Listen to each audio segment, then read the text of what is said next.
Dewan Hakim yang terhormat. Dewan Hakim yang terhormat. Dewan Hakim yang terhormat.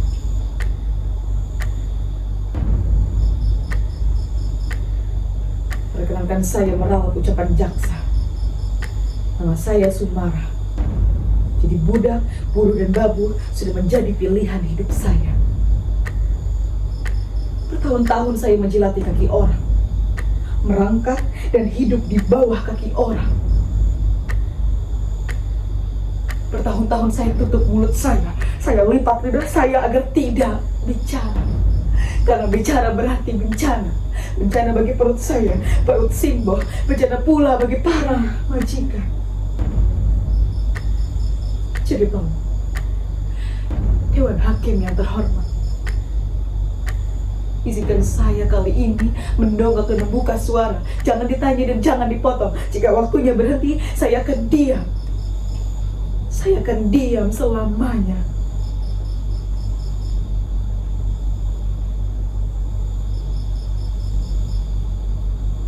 Sejak kecil saya tak pernah berani menongakkan wajah.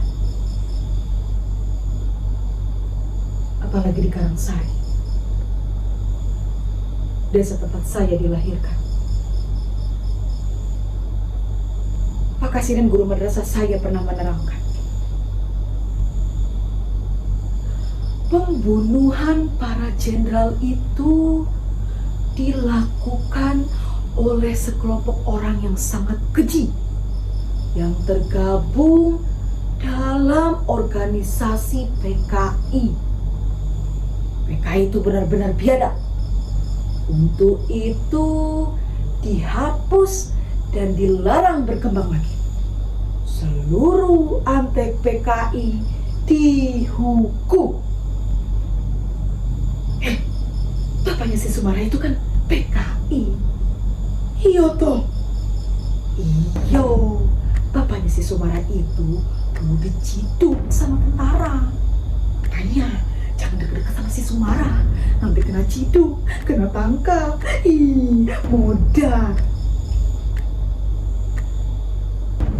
Kata siapa bapak saya PKI?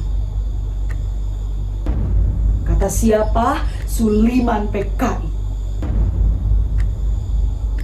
Bapak saya bukan PKI.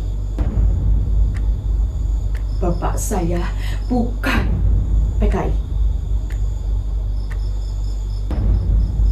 Benar kata Simbo. Harusnya udah usah lah Bapak daras kelapa. Udah usah jadi kusir andong.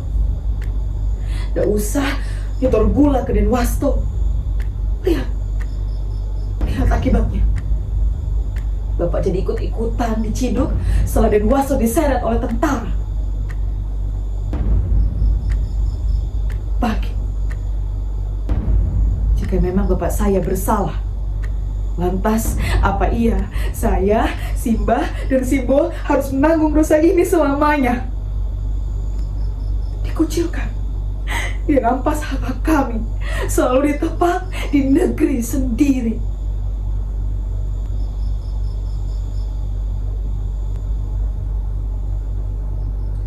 Suatu hari saya bekerja di juragan beras namanya Bu Jurwati.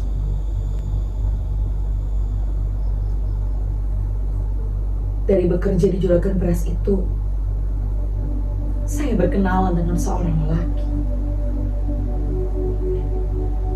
Namanya Mas Edi. Dia seorang tentara.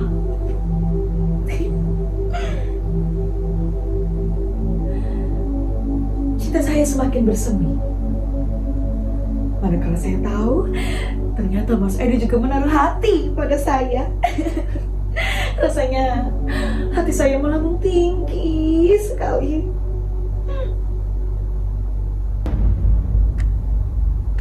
Tapi untuk kemudian kembali terdepak dan jatuh ke dalam jurang yang curam. Saya tidak bisa melanjutkan hubungan saya dengan Mas Edi.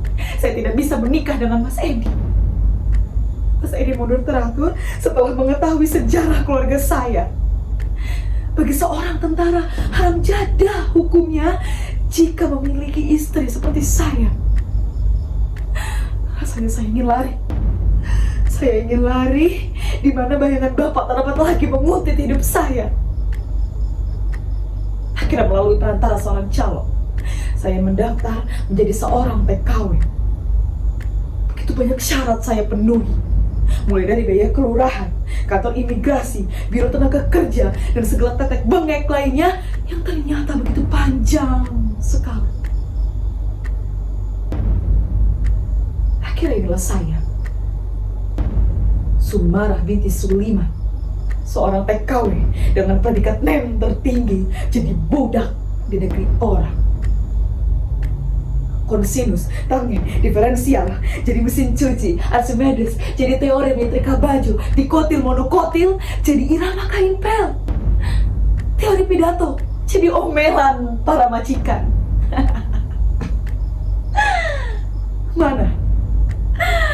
Mana kata Pak Kasirin, guru madrasah saya, tentang bangsa Indonesia yang budi pekertinya bagus, adil luhung, ramah tamah, gotong royong, kekeluargaan.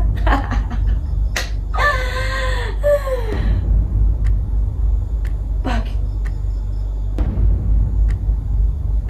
saya pikir dengan menjadi seorang TKW, hidup saya bisa berubah. Saya pikir saya bisa bermetamorfosa dari ular menjadi kupu-kupu yang indah. Ternyata Pak Hakim, segalanya hanya bisa dibeli dengan uang. Segalanya hanya bisa dibeli dengan uang.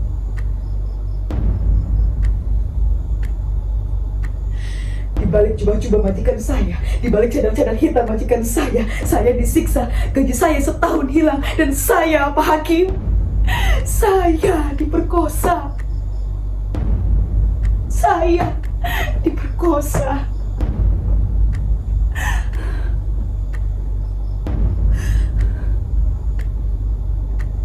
Tapi Pak Hakim,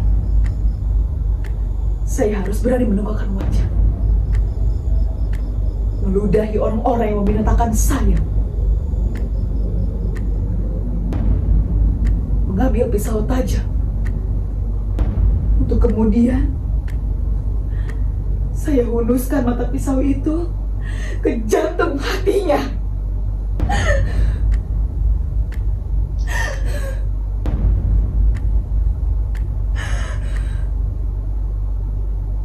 Majikan itu, Pak Hakim, saya bunuh.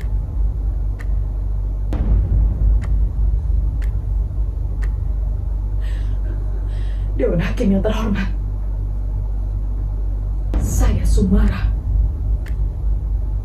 saya siap mati